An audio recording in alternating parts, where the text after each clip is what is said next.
हरिओम, नमस्ते, सुप्रभातम, राम जी राम। सभी दर्शकों को बहुत बहुत साधुवाद। आप लोग जुड़े और यौगिक सेवा अभियान जो हमारा चल रहा है 1 महीने से भी ज्यादा हो गया है और इस यौगिक सेवा अभियान के तहत योग सत्र प्रतिदिन चलता है 6 बजे से 7 बजे तक। साथ ही साथ 7 बजे के आसपास किसी न किसी हम ऐसे व्यक्तित्व को आमंत्रित करते हैं जो अपने उद्बोधन के माध्यम से हमें प्रेरणा करते हैं और उस प्रेरणा से हमारी मानसिक शक्ति बढ़ती है, तो हमें जीवन की प्रतिकूल परिस्थितियों में जीने के लिए एक बहुत बड़ा भरोसा और बहुत बड़ा आधार प्राप्त होता है। कोरोना का काल है, ये प्रतिकूल परिस्थिति है, ऐसा किसी ने सोचा नहीं था जिंदगी में कि इस प्रकार के हालात होंगे, लेकिन हालात होने के बावजूद भी हम मनुष्य हैं, हमें जीना है, हमें अपने आप को दृढ़ रह करके मंजिल तक पहुंचाना है। इसलिए बहुत बड़ी मानसिक शक्ति को जगाना जरूरी है। शारीरिक रूप से योग प्राणायाम के माध्यम से, थेरेपी के माध्यम से हम मजबूत होते हैं, लेकिन साथ ही साथ हमें कुछ ऐसा ऊर्जावान उद्बोधन और विचार चिंतन मिलता है, तो उसमें मन से भी हम मजबूत हो जाते हैं। इसी कड़ी में आज हमारे बीच आदरणीय श्री ईश्वर लाल जी भाई साहब, जो प्रांत संगठन मंत्री वीएचपी यानी विश्व हिंदू परिषद से हैं और राष्ट्रीय स्वयं सेवक संघ जो है उसके आप प्रचारक भी हैं। अपना पूरा जीवन आपने राष्ट्र सेवा में समर्पित किया है। चाहे देश की बात हो, चाहे धर्म की बात हो, संस्कृति और संस्कारों की बात हो, चाहे युवाओं को जागृत करने की बात हो, और केवल युवाओं तक ही नहीं, आज देश के भविष्य नौनिहाल हमारे बालक हैं, उनको भी संस्कार देने की बात हो, उन्हें दिशा देने की बात हो, अपनी जो संस्कृति है, अपने जो पुरोधा रहे हैं, पूर्वज रहे हैं और वो जो उनका इतिहास रहा है, उससे उन्हें रूबरू कराने की बात हो और एक गौरवमय भविष्य देने की बात हो, तो उसमें भी आपने अपना जीवन समर्पित किया है। ऐसे आदरणीय श्री ईश्वरलाल जी भाई साहब का हम ऑनलाइन इस मंच पर बहुत बहुत अभिनंदन करते हैं, बहुत बहुत स्वागत करते हैं। प्रणाम भाई साहब, ईश्वरलाल जी। प्रणाम प्रणाम महाराज जी, प्रणाम प्रणाम।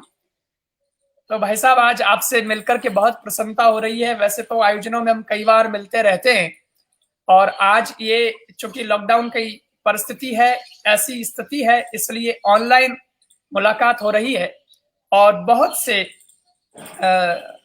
लोग भी इस आयोजन को भी देख रहे हैं, इस कार्यक्रम को देख रहे हैं ऑनलाइन। और मैं आपसे निवेदन ये करना चाह रहा था कि ये कोरोना की विपरीत परिस्थिति है।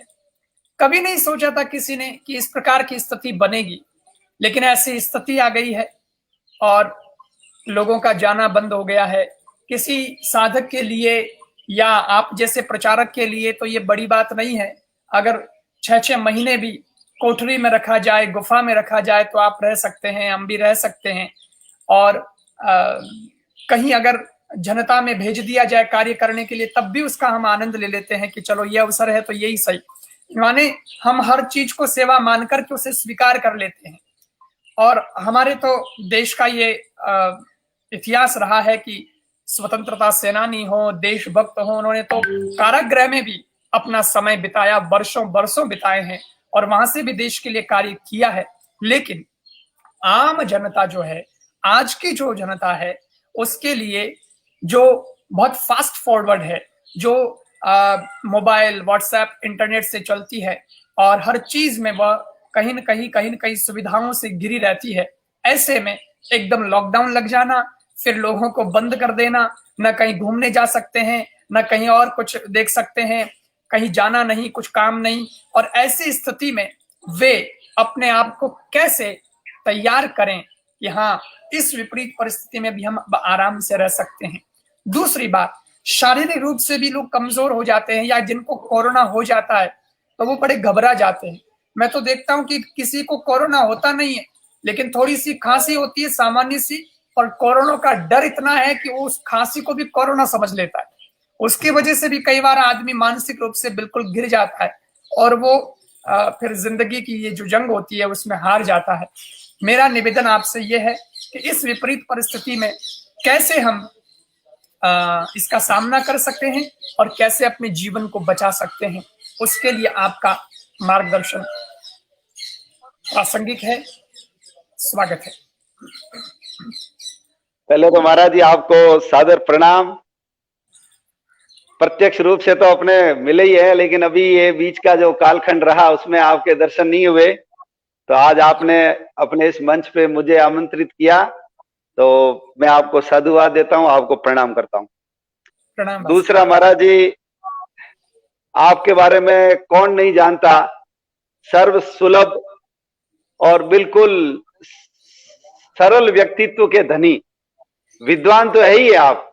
आपने तो अपने बहुत छोटी उम्र में, हम भी जब बहुत छोटे थे तो हमारे फलोदी में कथा वगैरह होती थी, तो उसमें आता था कि बाल संत श्री कृपाराम जी महाराज का प्रवचन है, और जब हम आपके बहुत छोटे छोटे फोटो देखते थे कि इतना छोटा बच्चा वो कैसे कथा करता होगा, वो कैसे प्रवचन करता होगा। हालांकि मेरी उम्र शायद आपसे ज्यादा ही है, और जब बड़ी उम्र वाले छोटे को देखते थे तो आश्चर्य होता था कि कोई देवीय गुणों के कारण या कोई भगवत कृपा से ही ऐसे व्यक्तियों का इस धरती के ऊपर अवतरण होता है। तो मैं तो बचपन से ही आपको महाराज जी सुनते आया हूँ, आपका मैंने दर्शन किए हैं, प्रचार प्रसार सुना है, और बाद में जब मिलना हुआ महाराज जी तो बहुत प्रसन्नता हुई। आज आपने इस मंच पे मुझे बुलाया, तो मैं सभी दर्शकों का स्वागत करता हूं और आपको भी प्रणाम करता हूं कि मुझे भी आपने ये मौका दिया। महाराज जी, जो कोरोना का काल और आपने जो बताया कि ये जो 6 महीने तक बंद रहना और एकदम चलते चलते ऐसी विपरीत परिस्थितियां आ जाना, तो वास्तव में ऐसी विपरीत परिस्थितियां तो अपने समाज में, अपने देश में महाराज जी कई बार आई है। कुछ शारीरिक रूप से आई थी, कोई बाहर से जो आक्रांत आए थे, आंधियां आई थी, उसके रूप में आई थी। तो अपने समाज ने बिल्कुल सहर्ष उसको स्वीकार किया, और हम सब जानते हैं कि हमारा इतिहास तो इतना लंबा है और हम सब लोगों को मिटाने का बहुत प्रयास हुआ, लेकिन एक अमरता की जो बेल है वो अपना समाज है। तो इतने समय संघर्ष करने के बाद भी हम समाप्त नहीं हुए, इसका मतलब ये समझना चाहिए कि हमारे समाज के ऊपर भगवान की कृपा है, और हमारी जो जड़ें हैं, अपने बोलते भी हैं भजनों में कि हमारी जड़ें पाताल के अंदर है, और पाताल से वो पानी खींच करके, अमृत खींच करके हमको हरा भरा रखती है। तो पहला तो मन में ये रखना चाहिए कि हम सब लोग वयम अमृतस्य पुत्रा, यानी हम अमृत के पुत्र हैं, कभी भी मरने वाले नहीं। बहुत दूर नहीं जाए महाराज जी, तो अभी वीर सावरकर वगैरह के जब उदाहरण सुनते हैं तो 2 आजन्म कारावास की सजा, और वो 10-11 साल तक तो अंडमान निकोबार की काल कोठरी में ही रहे, और वो काल कोठरी इतनी छोटी थी कि आदमी केवल सो सकता था, घूमना फिरना तो असंभव था। उसी में ही भोजन करना, उसी के अंदर ही वो बर्तन रहता था, उसी में शौच जाना, बाहर तो निकालते ही नहीं थे। तो ऐसी विकट परिस्थितियों में भी वो व्यक्ति वहां जिंदा रहा, भगवान का स्मरण किया, बहुत सारी पुस्तकें लिखी, और वहां की दीवारों के ऊपर उन्होंने लोहे की कील से खोद खोद करके बहुत सारी बातें लिख दी।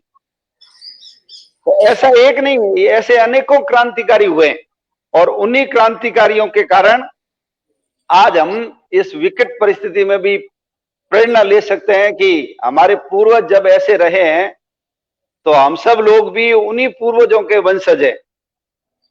तो जब वो नहीं घबराए, वो टूटे नहीं, उन्होंने हिम्मत नहीं हारी, और भगवान के ऊपर अपना विश्वास रखा, अपने शास्त्रों के ऊपर विश्वास रखा, अपने साधु संतों पे विश्वास रखा, उसी के कारण हम सब लोग जिंदा है। तो आज इस कोरोना के काल के अंदर हम सब लोग, हालांकि संकट है, कभी हैजा भी आया था, कभी चेचक भी आया था, महाराज जी अकाल भी पड़े यहाँ, और ऐसे भयंकर अकाल पड़े हैं कि अपने यहाँ राजस्थान में तो अपने जो खेजड़ी वृक्ष हैं, जिसको शमी वृक्ष बोलते हैं, उनके छिलके उतार उतार करके खाने पड़े, उसके बाद भी लोग जिंदे रहे। क्यों? ये जो जीवटता है ना, जो जीवटता भारतीय समाज के लोगों के अंदर है, वो अन्य देशों के अंदर नहीं मिलती, वो जल्दी घबरा जाते हैं। तो ऐसे संकटों को हमने पार किया है, और आने वाले समय में भी ये जो कोरोना या और कोई, भगवान न करे, लेकिन यदि कोई परिस्थिति आएगी तो हम मानसिक रूप से, हम शारीरिक रूप से, हम बौद्धिक रूप से इतने परिपक्व हैं कि इस संकट को आसानी से झेला भी है और झेल भी जाएंगे। बाकी देशों के अंदर मृत्यु दर ज्यादा रही है महाराज जी, अपने यहाँ मृत्यु दर कम रही है। इसका कारण क्या है? इसका कारण है हम सब लोगों का सात्विक जीवन और अपनी जो भारतीय परंपराएं हैं, उस परंपराओं के ऊपर हमने विश्वास रखा है। उस विश्वास के कारण ही हम सब लोग इस संकट को पार किया है, और आगे भी कोई कभी होगा तो उसको पार करेंगे। महाराज जी, कोरोना का जो ये कालखंड रहा, इस कालखंड के अंदर हमारी जो पुरानी परंपराएं हैं, उस परंपराओं के ऊपर बीच के काल में जब पढ़ना बंद हो गया, उसके पीछे का विज्ञान क्या रहा था, इसके बारे में चिंतन खत्म हो गया, तो लोगों ने उसको गलत लेना शुरू कर दिया था। वो कि ये ढकोसला है, ये कोई पोंगापंथी है, ये ऐसा ही कर्मकांड है, ऐसा मान लिया था। लेकिन जब ये कोरोना आया महाराज जी, तो हम सब जानते हैं कि कोरोना ने बहुत सारी चीजों को वापस आरंभ करा दिया। अपने यहाँ जितनी बातें हैं वो चलते फिरते तय नहीं की गई। एक व्यक्ति को जचा कि चलो धर्म शुरू करना चाहिए, और उन्होंने कुछ लिख दिया, कुछ बना दिया, सिस्टम तय कर दिया और शुरू हो गया। ऐसा नहीं है। हमारा जो धर्म है वो तो हजारों वर्षों की जो साधना है, प्रयोग हुए हैं, उसके बाद जो मंथन के बाद जो अमृत निकला, उस मंथन के बाद जो मक्खन निकला, उस मक्खन का एक संच है, एक गुच्छा है, वो हमारा धर्म है। दुनिया में भगवान ने जितने व्यक्ति बनाए, अपने कहते हैं मतिर मती, मुंडे मुंडे मतिर भिन्ना, हर व्यक्ति के अंदर दिमाग अलग रहता है। तो सभी व्यक्तियों को सामान्य चीज कैसे समझ में आ जाए, इसलिए हमने उसको धर्म के द्वारा लोगों को समझाने की कोशिश की है कि इसको धर्म का रूप दे दो। हमारे यहाँ धर्म का मतलब कोई पूजा पद्धति नहीं है। बाकी दुनिया के अंदर जो धर्म है वो पूजा पद्धति से, हमारे यहाँ धर्म का मतलब होता है दायित्व, उत्तरदायित्व, जो धारण करने से समाज सुव्यवस्थित ढंग से चले, उसको धर्म बोलते हैं। इसलिए पिता का धर्म है, पुत्र का धर्म है, पत्नी का धर्म है, राजधर्म है, ये सब धर्म माने गए। धर्म यानी कर्तव्य। हमारे सुप्रीम कोर्ट ने भी कहा है कि हिंदू धर्म है वो वे ऑफ लाइफ है, जीवन जीने की पद्धति है। तो जीवन कैसे श्रेष्ठ ढंग से जिया जाए, वो पद्धति देने का काम यदि किसी ने किया है तो अपने धर्म ने किया है। और अपने धर्म ने तो हिंदू जीवन की जो दृष्टि है वो इतनी उच्च रखी है कि बाकी दुनिया के लोग तो हमारे कहीं नजदीक भी नहीं फटकते। हमारे यहाँ सामान्य से सामान्य अनपढ़ महिला भी मंदिर में जाती है तो वो बोलती है धर्म की जय हो। हमने कभी हिंदू धर्म की जय हो नहीं बोला। अधर्म का नाश हो, अधर्मी कोई भी है उसका नाश होगा। प्राणियों में सद्भावना हो, केवल मनुष्यों में नहीं, या केवल हिंदुओं में नहीं, या केवल भारतीयों में नहीं, जिसके अंदर भी प्राण है उनके अंदर सद्भावना होनी चाहिए। वो हमारे नामदेव जी तो रोटी बना रहे थे, कुत्ता लेकर चला गया तो पीछे घी की कटोरी लेकर के गए कि प्रभु जी लूखी मत खाइए, इसको घी से चुपड़ करके खाइए, अच्छा लगेगा। तो ये जो दृष्टि है, नामदेव जी आए तो ये अपने एकनाथ जी आए तो बीच में गधा तड़फ रहा था, तो वो जो कावड़ थी हरिद्वार से लेकर के आए थे गंगा जल, वो उन्होंने उस गधे को पिला दिया। उन्होंने कहा मेरा परमात्मा तो यहाँ तड़प रहा है, मैं रामेश्वरम में जाकर के शिवलिंग का अभिषेक करूंगा, उससे क्या मतलब है। रामकृष्ण परमहंस कहीं जा रहे थे, बीच के अंदर बहुत निर्धन बच्चे मिल गए, तो उन्होंने गाड़ी रोक करके जितने फल फूल थे वो सारे बच्चों को बांट दिए और वहां से वापस आ गए। तो हमने कहा प्राणियों में सद्भावना हो, और फिर हमने कहा विश्व का कल्याण हो। तो जो व्यक्ति विश्व के कल्याण की बात करता है तो भगवान भी तो सोचता होगा ना कि भाई इतनी जो बड़ी बातें करता है वो यदि समाप्त हो जाएगा तो दुनिया में दूसरे का भला करने वाला कौन रहेगा। इसलिए हिंदू समाज ने ये संकट झेले हैं और आने वाले समय में भी कोई घबराने की जरूरत नहीं है। हम अमृत के पुत्र हैं, अमृतस्य पुत्र हैं, कभी समाप्त होने वाले नहीं है। अपने जितने धर्म ग्रंथ है उन धर्म ग्रंथों के अंदर जो छोटी छोटी बातें दी हुई है महाराज जी, वो छोटी छोटी बातें आम व्यक्ति को जीवन के अंदर कैसे इंप्लीमेंट करनी है, तो वो उन्होंने हमारे सरलतम विधि से हमको दिया कि इसको आप करिए, इससे धर्म होता है। इन्होंने कहा देखो पीपल में पानी दीजिए, धर्म होगा। अब आज ये जो ऑक्सीजन का संकट बना है वो किस लिए बना है? क्योंकि लोगों ने पेड़ों की अंधाधुंध कटाई शुरू कर दी। और हमारे यहाँ तो पहले से ही जानते थे, और हमारे पूर्वज इतने बुद्धिमान थे, उनको पता था कि पीपल ऐसा वृक्ष है जो 24 घंटे ऑक्सीजन देता है, इसलिए पीपल को पानी पिलाओ। वो कार्तिक का महीना आता है तो माताएं बहनें सवेरे जल्दी उठ करके पीपल सींचने के लिए जाती है। ऐसे ही तुलसी भी ऑक्सीजन देती है। घर में जब तुलसी रहेगी तो घर का जो वातावरण तो ठीक रहेगा ही रहेगा, ऑक्सीजन तो मिलेगी मिलेगी। एक औषधीय पौधा है, उसको यदि हम खा लेंगे तो हमारे अंदर रोग प्रतिरोधक क्षमता आती है। हमारे पूर्वजों को इतना पता था कि तुलसी के अंदर पारा होता है और पारे को यदि दांत से चबाते हैं तो दांत खराब हो जाते हैं। इसलिए हमारे मंदिरों में जो चरणामृत देते हैं उन चरणामृत के साथ में तुलसी देते हैं ताकि वो बिना चबाए हुए सीधी अंदर चली जाए। तो घर के अंदर तुलसी रहेगी, घर के अंदर तुलसी का उपयोग होगा। और हम जो मंदिर जाते हैं तो घर में तुलसी है या नहीं है, मंदिर के अंदर चरणामृत के रूप में जो हमको तुलसी मिल जाएगी उससे हमारा स्वास्थ्य ठीक रहेगा। तो ये पौधों के प्रति जो देखने की दृष्टि थी, नीम, पीपल, बड़, खेजड़ी, ये हमारे यहाँ पास में जो खेजड़ी नाम का स्थान है, वहां तो खेजड़ी की रक्षा के लिए विष्णुई समाज के 383 लोग हैं शायद। हाँ, अमृता देवी 363 लोगों ने एक वृक्ष को बचाने के लिए बलिदान दिया। क्यों? क्योंकि हमारा जीवन चक्र वृक्षों से चलता है। हम कार्बन डाइऑक्साइड छोड़ते हैं, वो लेते हैं पौधे और वो हमको ऑक्सीजन के रूप में वापस देते हैं। तो ये हमारे सामने लोगों को समाज को, धर्म को, संस्कृति को, विश्व को देखने की ये जो दृष्टि है, ये दृष्टि केवल अपने धर्म के अंदर ही है। हमने जो जो महत्वपूर्ण है उन सब लोगों को हमने माँ का दर्जा दे दिया। क्यों माँ का दर्जा? इसलिए दिया कि यदि माँ तो हमारी सबसे पूजनीय है, जो कुछ सीखा है हमने माँ से सीखा है। माँ पहली हमारी गुरु होती है, घर पहला हमारा विद्यालय, माँ प्रथम गुरु है। तो उनको माँ का दर्जा दे दो, और जब माँ का दर्जा देंगे तो उनके प्रति देखने का जो दृष्टिकोण है वो बदल जाएगा। इसलिए हमने कहा माता भूमि पुत्रो अहम पृथ्व्याः, मैं, ये पृथ्वी हमारी माँ है और मैं उनका पुत्र हूं। तो धरती को माँ कहा है। और ये भी सब लोग जानते हैं कि दुनिया में कोई ऐसा देश नहीं है जिस देश को वहां के लोगों ने माता कहा है, केवल हम हैं जिन्होंने इस देश को भारत माता कहा है। तो माता के प्रति यानी भूमि के प्रति देखने का हमारा दृष्टिकोण। दूसरा, गाय। अपने देखो, सबसे पहले तो हम परमात्मा की जय बोलते हैं। क्यों? क्योंकि ये जो कुछ भी हम देखते हैं, सुनते हैं, महसूस करते हैं, ये सब परमात्मा ने बनाया है। तो यदि परमात्मा नहीं होता तो ये सृष्टि नहीं बनती। परमात्मा के बाद दूसरी जो महत्वपूर्ण चीज है वो है हमारी जमीन। यदि भूमि नहीं होगी तो हम रहेंगे कहां? इसलिए हमने भूमि को माता कहा।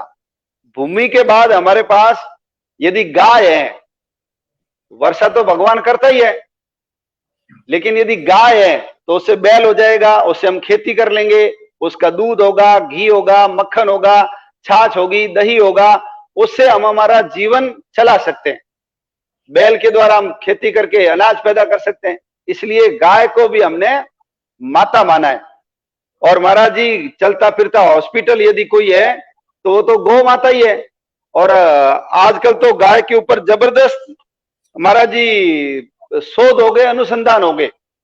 अपन अभी बाहर के लोगों ने कहा है कि वातावरण में 24% ऑक्सीजन रहनी चाहिए, लेकिन अभी ऑक्सीजन की मात्रा केवल 14 या 15% ही है। तो 14-15% होते हुए भी जो गाय का गोबर होता है उसके अंदर ऑक्सीजन की मात्रा 24% होती है गोबर में। और जैसे जैसे ये प्रक्रिया आगे बढ़ती है तो ऑक्सीजन की मात्रा बढ़ती जाती है। जब ये गोबर सूख जाता है तो सूखने के बाद इसमें ऑक्सीजन की मात्रा 27% हो जाती है। और यदि इसको हम जला दें, अध जला कर दें कोयले टाइप का, तो इसके अंदर 30% ऑक्सीजन हो जाती है। और यदि इसको पूरा का पूरा राख में परिवर्तित कर दे, यदि जला देते हैं तो 46.6% ऑक्सीजन हो जाती है उसमें। इसलिए कई स्थानों पर हम जाते हैं तो हमको महाराज जी या हमारे मंदिर के पुजारी पानी के अंदर थोड़ी सी वो जो गाय के कंडे से जो जलाया हुआ वहां जो जोत करते हैं देवी के आगे, वो हमको उस पानी के अंदर डाल करके हमको देते हैं। और जब हम पीते हैं तो पीने से हमारे शरीर का ऑक्सीजन का लेवल बढ़ता है। और जैन मुनि और जैन मत को मानने वाले ये तो राख डाली हुई पानी ही पीते हैं। तो उसके पीछे का विज्ञान क्या है? उसके पीछे का विज्ञान है हमारे शरीर में ऑक्सीजन की मात्रा कैसे बढ़े। तो ये ऑक्सीजन सबसे ज्यादा देने वाली गौ माता है, तो हमने गाय को भी मां माना है। फिर हाँ यज्ञ हाँ होता महाराज, है, हवन में जो गाय के कंडों से जो हवन होता है वह भी यही लाभ करता है। उस वक्त भी पूरे वातावरण में ऑक्सीजन की मात्रा बढ़ जाती है। हम तो आश्रम में प्रतिदिन हवन करते हैं, प्रतिदिन रोज होता है, और 15 मिनट लगता है, सिर्फ सूक्ष्म करते हैं, 15 मिनट में हो जाता है। और अभी 31 तारीख को, ये 2-3 दिन पहले, एक सामूहिक हमने ऑनलाइन हवन कराया था, यज्ञ, सूक्ष्म यज्ञ, जो सब लोगों ने अपने अपने घरों में दीपक के अंदर, अगर कुंड नहीं थे तो दीपक के अंदर, कुछ के पास तो कुंड भी थे, कुछ ने मिट्टी से बना के भी किए, और हजारों लोगों ने एक साथ उस दिन यज्ञ किया। अभी 3 दिन पहले की बात। तो महाराज जी ये जितने बंधु सुन रहे हैं ना, तो उन लोगों से भी आग्रह है कि ये यज्ञ करना कोई गलत परंपरा नहीं है।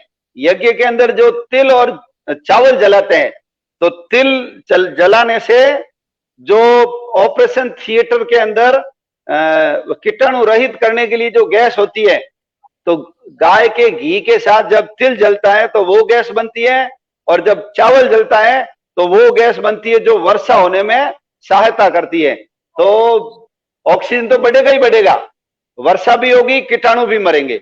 इसलिए अपन सब लोगों को घर पे यज्ञ करना चाहिए। और यदि मान लो यज्ञ की सामग्री नहीं है तो गाय का घी ला करके जलाना चाहिए, यानी ये दीपक करना चाहिए। वो जलेगा तो ऑक्सीजन ही ऑक्सीजन होगी घर के अंदर। ये तेल का दिया नहीं करना चाहिए, या अमेरिकन गाय के घी का दिया नहीं करना चाहिए। खोजने से सब चीजें मिल जाती हैं, थोड़ी महंगी मिलेगी तो मिलेगी। अब देखिए महाराज जी, अभी कोरोना के अंदर ये ब्लैकमेलिंग हुई, लोगों ने बहुत पैसे दे दे करके जीवन बचाने के लिए उन्होंने बड़ी महंगी दवाइयां खरीदी जो सस्ती थी। तो हमारे जो जीवन रक्षक हैं, तो सामान्य घी 700-800 रुपए किलो है। तो यदि देसी गाय का घी, देसी गाय नहीं जिसके कंधा होता है और गर्दन के नीचे जो झलरी लटकती है और बोलती है तो मां शब्द बोलती है, उसका घी यदि महंगा मिलता है तो वो ला करके भी अपने घर में दीपक करना चाहिए। छोटे बच्चों के नाक में सोते समय लगानी चाहिए, उससे उनकी स्मरण शक्ति बढ़ती है। और गोली छोटी होती है, शरीर इतना बड़ा होता है, छोटी गोली भी पूरे शरीर का बुखार उतार सकती है। तो 1 चम्मच ही खाओ, लेकिन गाय का घी खाएंगे तो लाभ होगा। ये जो मार्केट में बाकी घी आ रहा है, पता नहीं अंदर डालेंगे तो उसका क्या दुष्परिणाम निकलेगा, कह नहीं सकते। उससे तो अच्छा है दूसरा घी खाओ ही मत, थोड़ा खाएंगे लेकिन शुद्ध खाएंगे। और खाने के लिए नहीं मिलता है तो आप उसको जलाइए, जलाने के लिए नहीं मिलता है तो आप उसको नाक के अंदर, नाभि के अंदर लगाने का काम करिए। तो उससे हमारे बच्चों की स्मरण शक्ति बढ़ेगी। और पहले जब बच्चे होते थे तो महाराज जी जापे के अंदर भी छोटे बच्चे के गाय के घी का ही मालिश करते थे। ये आजकल ये जॉनसन बेबी ऑयल वगैरह आ गया है, ये सब फालतू चीजें। ये गाय के घी का ही उपयोग करना चाहिए। क्यों? क्योंकि गाय के अंदर घी गुण है, इसलिए हमने उनको मां माना। मुझे तो कभी कभी विचार आता है, मैं कल ही सोच रहा था कि टीवी पर ये क्या बॉर्नविटा होता है, वो जो उसका बॉर्नविटा बूस्ट बॉर्नविटा ये कहीं आती है, वो कह के उसको पीने से इम्यूनिटी आती है, इम्यूनिटी पावर आता है। मैंने कहा ये कोरोना में सब इम्यूनिटी बढ़ाने वाले कहाँ चले गए? हाँ महाराज, अपना देसी सिस्टम ही काम आ रहा है। वही लेकिन काढ़ा, वही नीम गिलोय, वही तुलसी, वही हल्दी। लोगों को उसी से इम्यूनिटी बढ़ेगी। देसी जो सिस्टम है हमारा, गाय का घी है, छाछ है, अभी देखो लहसुन और प्याज, इससे भी इम्यूनिटी बहुत बढ़ रही है। तो कोरोना में ये खाने को कहा जा रहा है कि आप ये खाओगे तो आपको कोरोना नहीं होगा। आप धूप में खड़े रहो, धूप में थोड़ा काम करो, पसीना बहाओ, चाहे खेलो भी, लेकिन बच्चे अगर खेल भी रहे हैं या जो परिश्रम करने वाले लोग हैं तो उनको कोरोना नहीं हुआ। आपने अगर लिस्ट देखी हो तो जो मजदूर वर्ग है उसको कोरोना नहीं हुआ।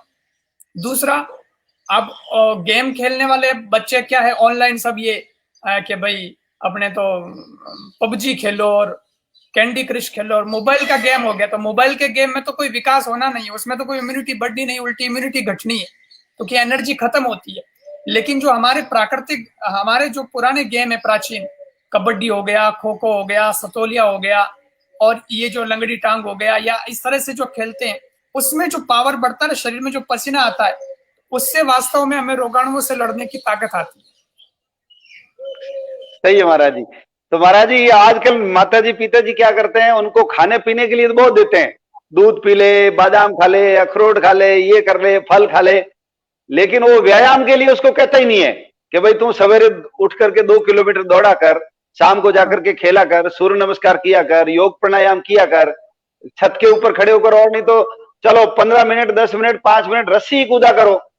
और ऐसा नहीं होने के कारण सबके शरीर थुलथुले हो रहे हैं।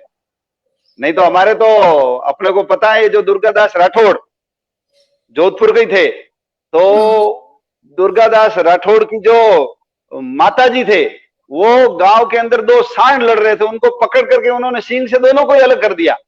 तो जब महिलाएं इतनी ताकतवर थी तो पुरुष तो कैसे रहे होंगे?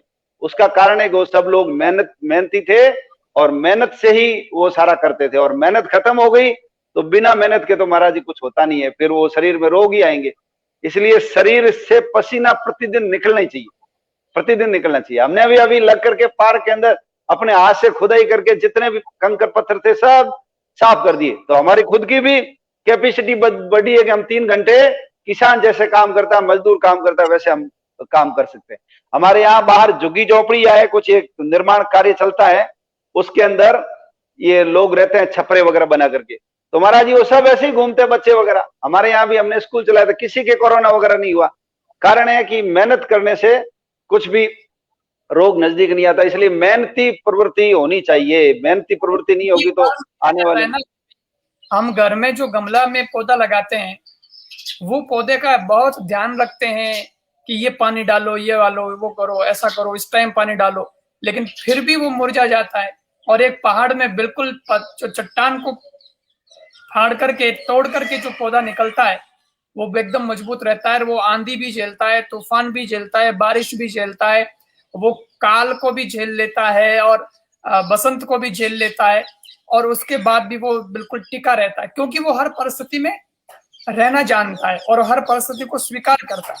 तो हमें भी हमारे बच्चों को ऐसा बनाना पड़ेगा, और उनको खान पान में और सब में ये बताना पड़ेगा कि हम गमले के पौधे न बने, बल्कि हम पहाड़ के वृक्ष बने, ताकि हर परिस्थिति में रह सके। जी। और ऐसे ही महाराज जी, जल को भी हमने माँ का रूप दिया, यानी गंगा को हमने माँ माना है। और ऐसे ही यदि हमारे पास परमात्मा की कृपा है, हमारे पास जमीन है, हमारे पास गाय है, हमारे पास पानी है, और जीवन के झंझावातों को पार करने के लिए हमारे पास गीता, उनको भी हमने गीता को मैया बोला है, गीता माता बोलते हैं। तो ये यदि चीजें हैं तो हमको दुनिया में किसी की जरूरत नहीं, हम अपना जीवन यापन आराम से कर सकते हैं। तो ये अपना प्रकृति के प्रति देखने का भाव था, दृष्टिकोण था। हम पेड़ों की पूजा करते थे, लोग हंसते थे, मजाक करते थे। हम पशुओं की पूजा करते थे, हमारे तो जितने देवी देवता हैं उनके सबके वाहन ही पशु ही है। क्यों? उनको भी जीने का हक है। यदि उसको मारेंगे तो सृष्टि का जो एक जैवीय चक्र है वो खत्म हो जाता है। वो चाइना के अंदर उन्होंने कहा फाख्ता मारो, तो जितने भी फाख्ता थे सबको मार दिया। अब फाख्ता मार दिए तो चूहे बढ़ गए, और चूहे बढ़ गए तो वहां फसलों की बर्बादी होने लगी। तो उन्होंने कहा नहीं, वापस फाख्तों को पालो। तो भाई हम तो पहले से ही कह रहे थे ये जो जीव जंतु है ये भगवान के बनाए हुए हैं, सब परमात्मा का ही रूप है, इसलिए इनका संरक्षण करो। तो ये लोग संकट भोग करके वापस उसी रास्ते पे आ रहे हैं। और महाराज जी देखो, कोरोना काल में बहुत सारी ऐसी चीजें हुई है जो पहले मजाक बनती थी। हमारे पेड़ पौधों की पूजा या पशु पक्षियों की पूजा को मजाक बनाते थे, लोग वापस मारने लगे। वो चमगादड़ों से ही महाराज जी ये कोरोना पैदा हुआ है। तो नहीं मारते, और ये चाइनी लोग तो ऐसे हैं कि वो तो खा जाते हैं। चाइना के लिए कहते हैं कि वो 2 पैरों में आदमी को छोड़ते हैं और 4 पैरों में केवल कुर्सी को छोड़ते हैं, बाकी सबको खा जाते हैं।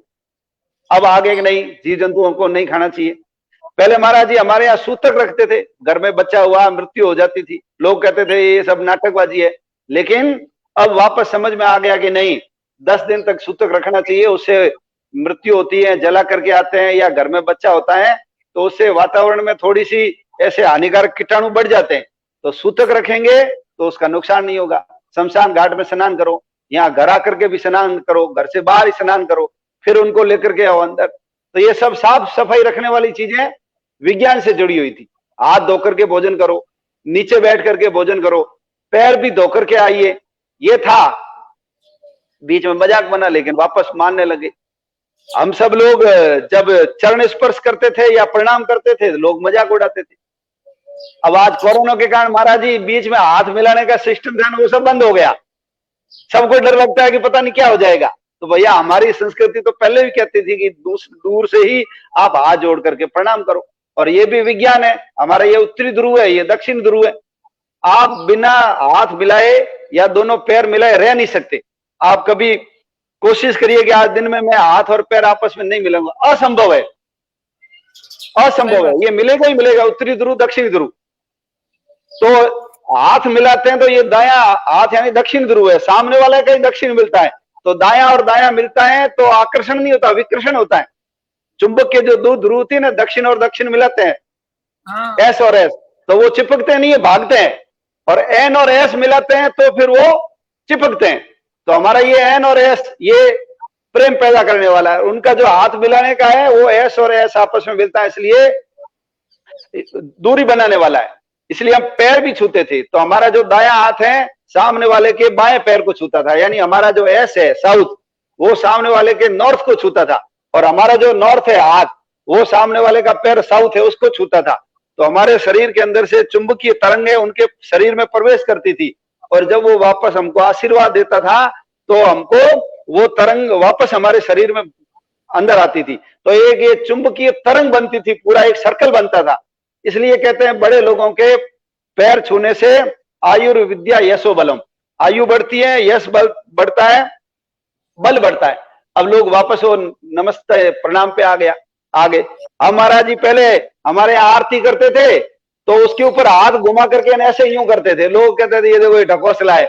अब महाराज जी सब देख लो सैनिटाइजर छिड़क रहे हाथों के ऊपर। तो भाई तुम्हारे सैनिटाइजर से हाथ सही हो सकते हैं, तो हमारा जो घी जलता है और उससे जो ऑक्सीजन बन रही है, तो ऑक्सीजन के ऊपर जब हाथ घुमाएंगे तो शरीर हाथों के कीटाणु मरेंगे कि नहीं मरेंगे। लेकिन उसमें ये उनको मजाक बनाते थे, आज वो वापस स्वीकार किया उन्होंने। पहले महाराज जी मुंह के ऊपर तो यज्ञ करते हैं, तो यज्ञ जब पूरा हो जाता है तो उसके बाद एक बूंद घी की लेकर के, उसको घृतावशेष कहते हैं, यज्ञावशेष भी बोलते हैं कहीं कहीं, तो उसको लेकर के और फिर ऐसे ऐसे हाथों को मसल के और फिर मुंह पर फेरा जाता है उस तपन को लेकर के। तो सैनिटाइज, हाथ सैनिटाइज भी हो जाते हैं और मुंह भी हो जाता है, दोनों बात हाँ बिल्कुल, मुंह भी हो जाता है। ऐसे ही महाराज जी जो अग्नि संस्कार है वो दुनिया का सर्वोत्तम संस्कार है।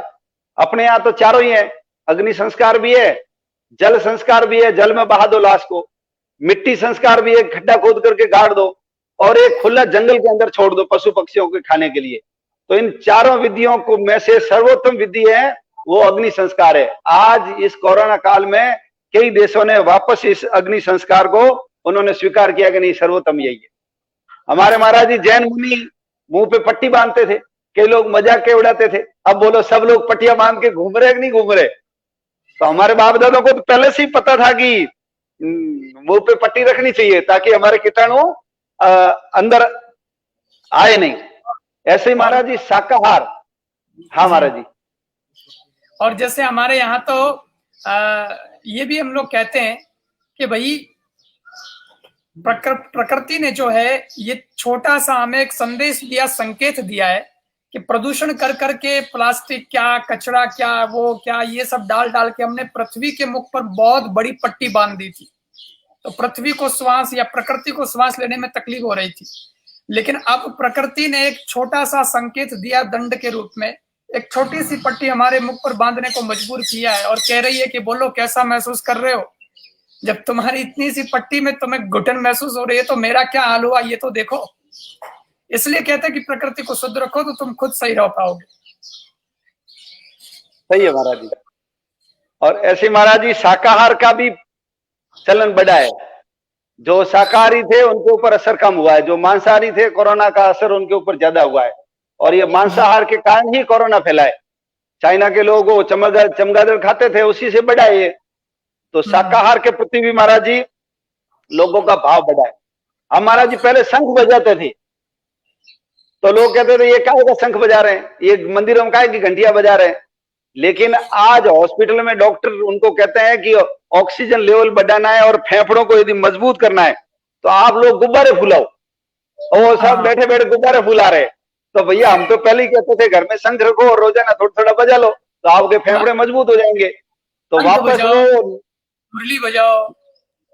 हाँ, हमारे यहाँ तो मुरली कृष्ण भगवान ने तो मुरली बजाई है, हमारे तो पीछे बिल्कुल बिल्कुल।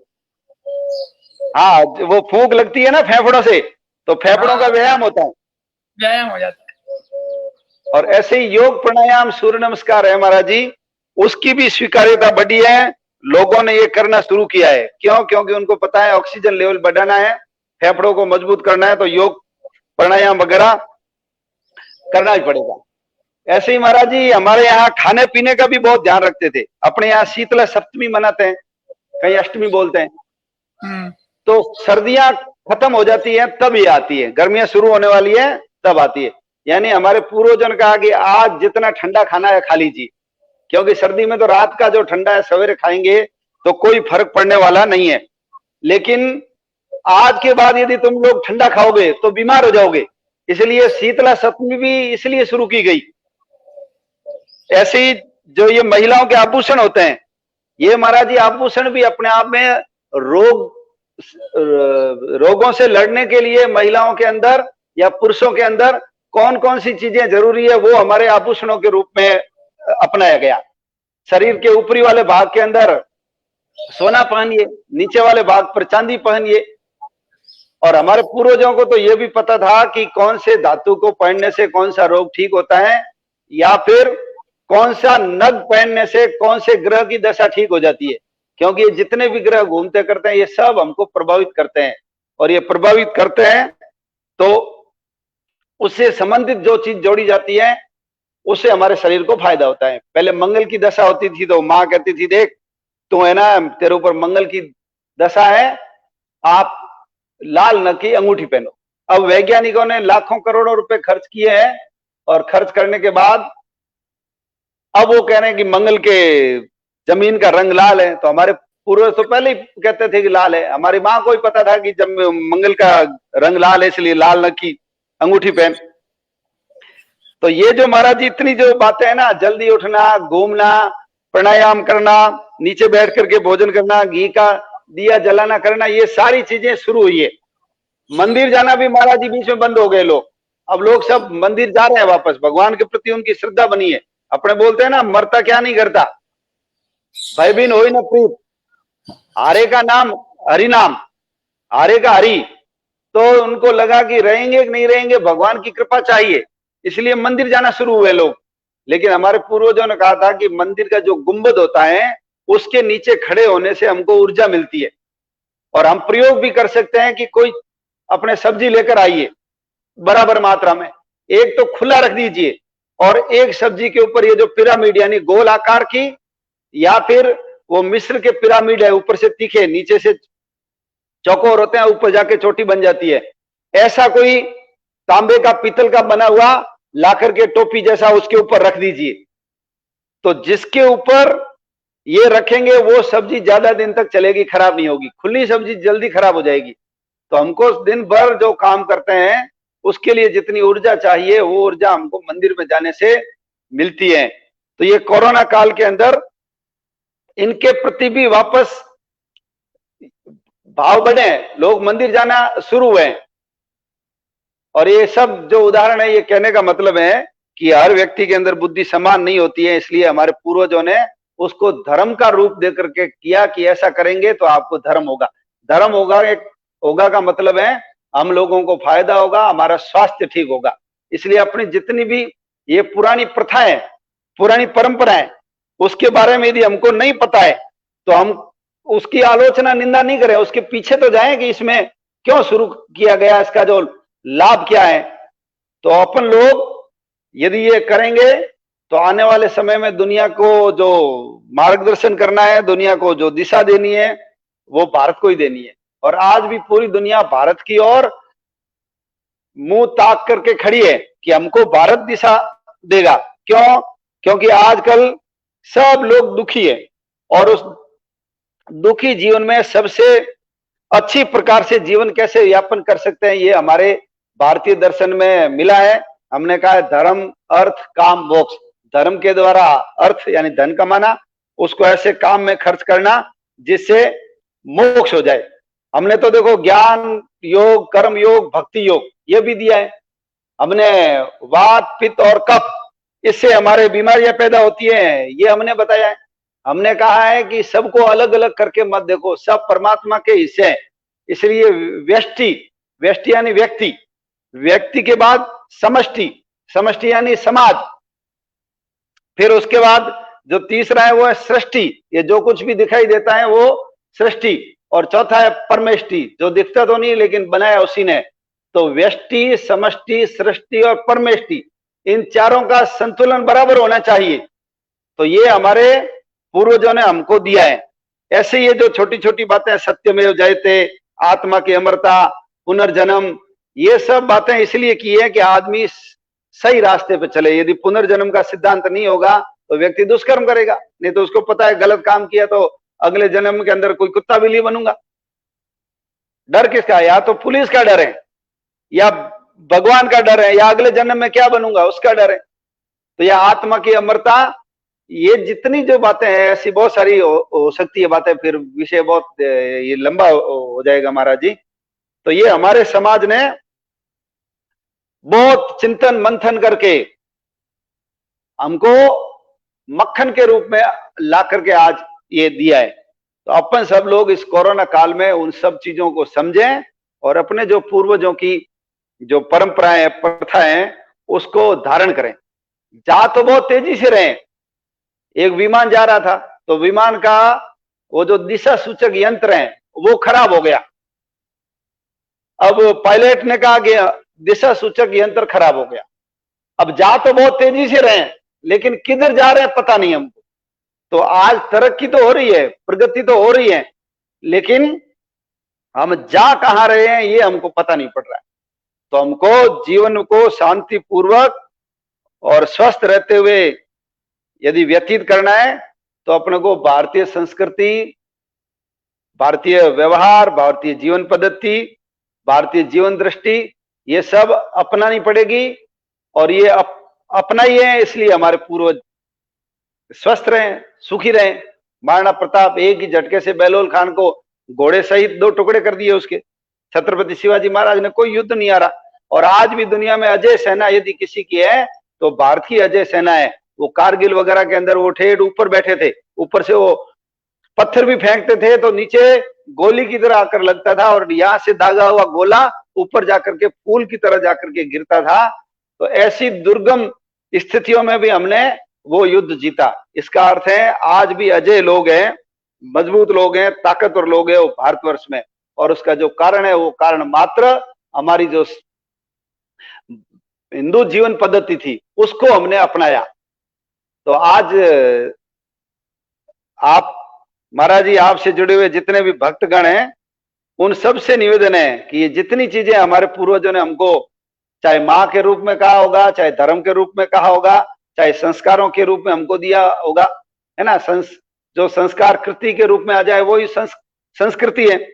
तो उनको अपनाएं और अपने जीवन के अंदर वो धारण करें। यदि वो धारण करेंगे तो निश्चित रूप से, जैसे हम पिछले इतने करोड़ों वर्ष लाखों नहीं, हमारा जो इतिहास है वो करोड़ों वर्ष का है। तो करोड़ों वर्ष से हम जो जिंदा हैं वो भारतीय संस्कृति और सभ्यता को अपनाने के कारण ही है। तो यदि इसको अपनाएंगे तो हम स्वस्थ रहेंगे और निरोग रहेंगे।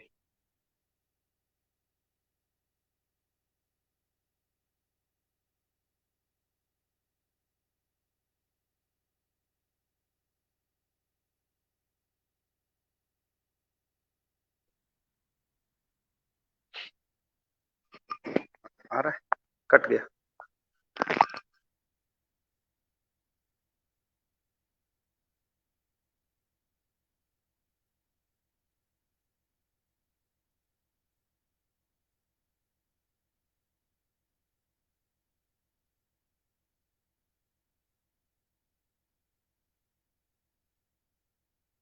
तो सभी बंधुओं को सादर जय श्री राम, महाराज जी को भी प्रणाम। आज मुझे महाराज जी ने ये मौका दिया और आप सब लोगों ने दो बातें सुनी, इसलिए आप सब लोगों को धन्यवाद। और पुनः आपसे एक आग्रह कि आप सब लोग स्वस्थ रहना है, निरोग रहना है। तो हमारी जो भारतीय जीवन पद्धति है वो अपनाइए और अपने बच्चे और बच्चियों को व्यायाम करने के लिए, घर का काम करने के लिए प्रेरित कीजिए। आज मशीनें वगैरह आ गई, ये सब हो सकता है, लेकिन उसके बाद भी हम सब लोग उनसे काम करवाएं, क्योंकि मेहनती स्वभाव रहेगा तो मेहनती स्वभाव से ही वो शरीर स्वस्थ रहेगा। भगवान राम ने भी देखो, राजा के पुत्र थे ना, तो उन्होंने जंगल में जाकर लकड़ियां काटी, उन्होंने पानी भरा, वो फल फूल लेकर के आते थे, पेड़ों पे चढ़ते थे। क्यों? आज हम अच्छी स्थिति में, कल परिस्थितियां खराब आ गई तो हमारी हालत खराब हो जाएगी ना। इसलिए भगवान राम को गुरुकुल के अंदर वो सारे काम करने पड़े और उस स्वभाव के कारण जब उनको जंगल में जाना पड़ा तो 14 साल तक उनको वो काम करने में कोई दिक्कत नहीं आई। पांडव जंगल जंगल में घूमते रहे, भटकते रहे, मेहनत करते रहे और दुर्योधन महलों के अंदर सोता रहा, मखमल के बिस्तरों के ऊपर अच्छा खाता रहा, कोई व्यायाम, कोई युद्धाभ्यास, कोई अस्त्र शस्त्र का अभ्यास नहीं किया। तो अंत में जीत किसकी हुई? जीत तो जो धक्के खाते हैं, परेशान होते हैं, मेहनत करते हैं, जो अग्नि में जलते हैं वही सफल होते हैं। घर पे जो बैठे रहते हैं, आराम करते हैं, उनका नाश होता है। तो हम सब लोग भी अपने आप को योग कर्म सुकौशलम, अच्छा कर्म, सफलता पूर्वक कोई काम कर लेना वो योग है। भगवान श्री कृष्ण ने कहा ना, किसी काम को सफलता पूर्वक करना वो ही योग है। तो हम सब लोग ये जो मेहनत का स्वभाव है वो बनाए।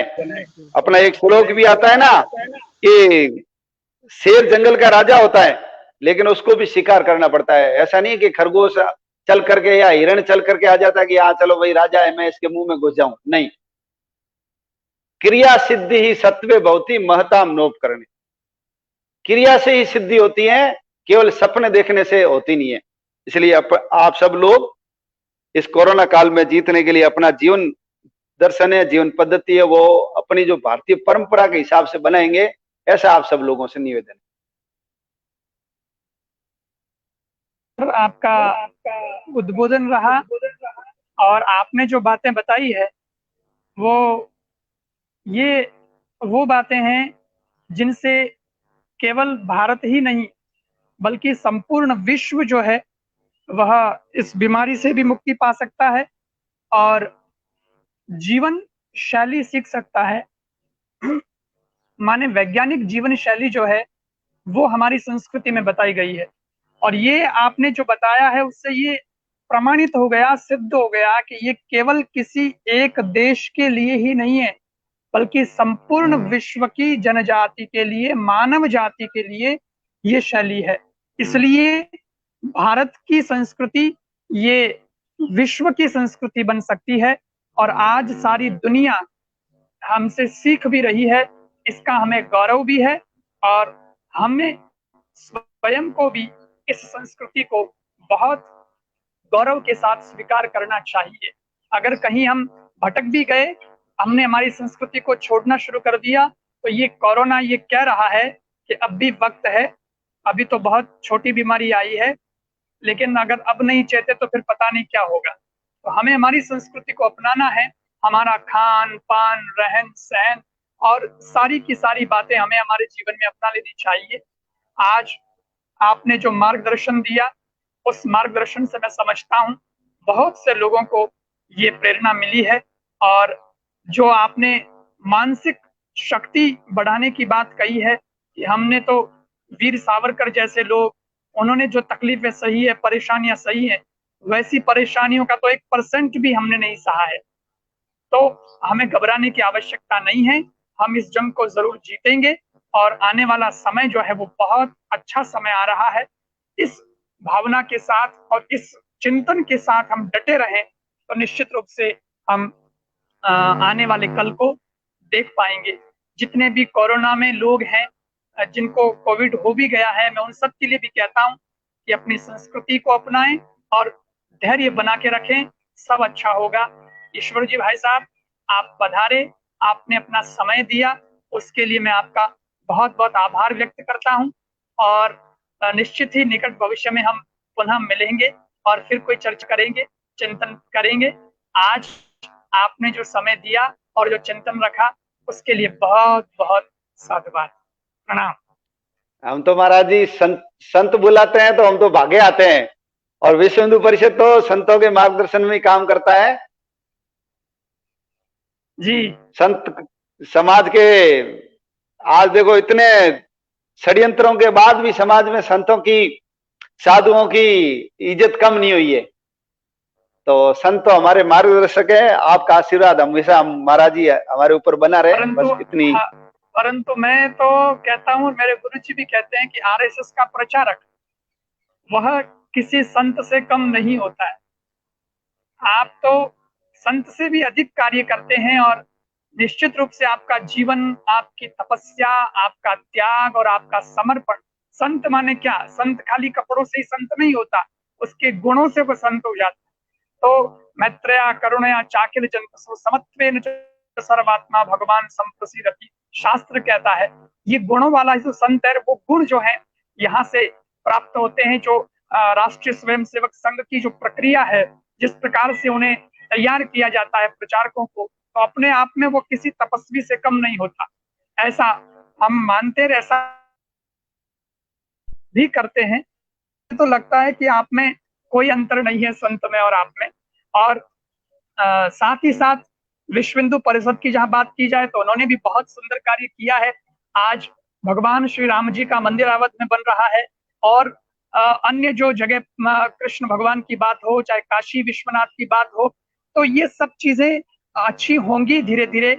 उसमें भी लोगों को बहुत भरोसा है आप पर, इस विश्व हिंदू परिषद पर और राष्ट्रीय स्वयंसेवक संघ पर, कि जब तक ये है तब तक इस देश की संस्कृति को कोई नष्ट नहीं कर सकता है। तो ये कितने गौरव की बात है, हमारे लिए कितनी प्रसन्नता की बात है। तो मैं पुनः पुनः आपका साधुवाद करता हूँ, धन्यवाद करता हूँ और दर्शकों से निवेदन करता हूँ कि कल फिर हम एक अच्छी शख्सियत के साथ मुलाकात करेंगे सवेरे 7 बजे।